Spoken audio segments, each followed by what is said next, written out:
Assalamualaikum warahmatullahi wabarakatuh. Salam sejahtera bagi kita sekalian. Selamat berjumpa mahasiswa PG PAUD.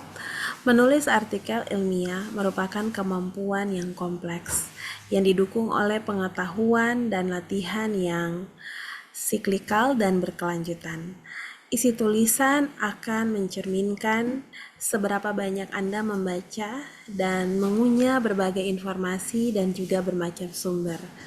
Tanpa membaca berbagai sumber dengan cukup, pasti Anda akan mengalami kesulitan dalam menulis.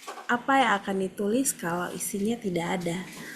Itulah mengapa Anda wajib mengikuti pembelajaran atau pembimbingan pada mata kuliah PAUD 4560 karya ilmiah. Mata kuliah ini menggunakan bahan ajar dengan kode PAUD 4560. Kesertaan Anda dalam mata kuliah ini diharapkan dapat memberikan pengalaman belajar, termasuk masukan dari para pembimbing agar artikel ilmiah yang dihasilkan bebas plagiasi dan layak publikasi. Capaian pembelajaran mata kuliah atau CPMK ialah setelah mengikuti pembelajaran mata kuliah karya ilmiah ini, Anda diharapkan mampu untuk membuat artikel ilmiah yang bebas plagiasi dan memenuhi kaidah penulisan karya ilmiah dengan baik.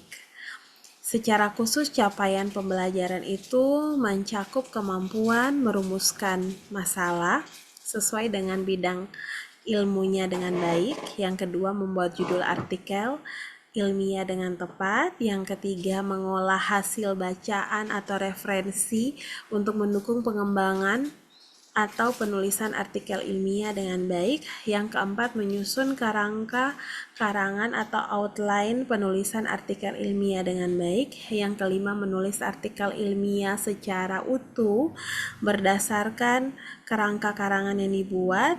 Dan yang keenam, memperbaiki atau memfinalkan artikel ilmiah menjadi lebih baik sehingga layak publikasi. Bahan dan sumber bacaan. Sumber belajar dalam orientasi mata kuliah, pelajarilah yang pertama panduan mata kuliah karya ilmiah PAUD 4560 yang telah disediakan dan disiapkan UT untuk Anda. Yang kedua, contoh satu artikel ilmiah dari Google Scholar atau sumber lainnya untuk dianalisis dan dikenali ciri atau karakteristik yang memuat tulisan itu disebut artikel ilmiah. Berdasarkan rumusan CPMK di atas, skenario pembelajaran yang akan dilaksanakan sebagai berikut. Yang pertama, 1. Gambaran umum aktivitas belajar, yaitu ada belajar mandiri dan tugas, yaitu di mana Bapak Ibu sekalian mempelajari skenario pembelajaran dalam orientasi mata kuliah, mempelajari panduan karya ilmiah yang memuat ketentuan tentang pembelajaran dan kaidah penulisan karya ilmiah. Yang ketiga, mengerjakan tugas pendahuluan dengan memilih dan mempelajari satu artikel ilmiah yang Anda peroleh dari Google Scholar atau sumber lainnya. Yang kedua ialah tugas-tugas yang dikerjakan secara mandiri. Yang tugas pertama itu merumuskan masalah topik dan membuat judul artikel ilmiah. Yang kemudian mencari, membaca, dan mengorganisasikan bacaan itu minimal 10 referensi, di mana 5 artikel dan buku. Kemudian sebagai pendukung penulisan artikel ilmiah, serta membuat kerangka karangan penulisan artikel ilmiah. Untuk tugas yang kedua ialah memperbaiki. Perbaikan tugas pertama berdasarkan komentar dan masukan perbaikan dari para pembimbing, serta mengembangkan atau menulisan artikel ilmiah berdasarkan kerangka karangan yang telah diperbaiki. Tugas yang ketiga ialah mengunggah draft artikel ilmiah yang telah disediakan ke dalam laman tutorial. Tugas keempat, memperbaiki draft artikel yang sudah diunggah dengan memperhatikan komentar masukan perbaikan dari tutor atau pembimbing. Kemudian mengunggah artikel ilmiah yang telah diperbaiki untuk memperoleh penilaian atau penskoran akhir dari pembimbing. Dan yang ketiga ialah berperan serta aktif dalam tutorial atau bimbingan melalui tutorial online atau tuton yang dilaksanakan asinkronus sebanyak 2 sesi, durasi per sesi 1 minggu. dan tutorial web webinar yang dilaksanakan secara sinkronus atau tatap muka secara online sebanyak 4 sesi dengan durasi 2 jam atau 120 menit per sesinya. Skema aktivitas belajar PAUD mata kuliah PAUD 4560 karya ilmiah yang dimulai dari kegiatan belajar pertama yaitu pendahuluan, ini belajarnya mandiri, kemudian kegiatan belajar kedua tutorial 1 webinar, kegiatan belajar ketiga mengerjakan tugas pertama, kegiatan belajar keempat tutorial 2 tuton, kegiatan belajar kelima tugas kedua, kemudian kegiatan belajar ke-6 tutorial 3 webinar, kegiatan belajar ke-7 tugas 3, kegiatan belajar ke-8 tugas 3 lanjutan, kegiatan belajar ke-9 tutorial 4 webinar, kegiatan belajar ke-10 tugas ke-4. Kemudian kegiatan belajar ke-11 itu ialah tugas 4 lanjutan. Kegiatan belajar ke-12 itu tutorial ke-5 webinar. Kegiatan belajar ke-13 itu tutorial tuton, dan kegiatan belajar ke-14 adalah artikel final diunggah kembali pada tugas 4. Itu Bapak Ibu dapat mengentri judul, abstrak, kata kunci, file lengkap, pernyataan bebas plagiasi, dan cek similaritas.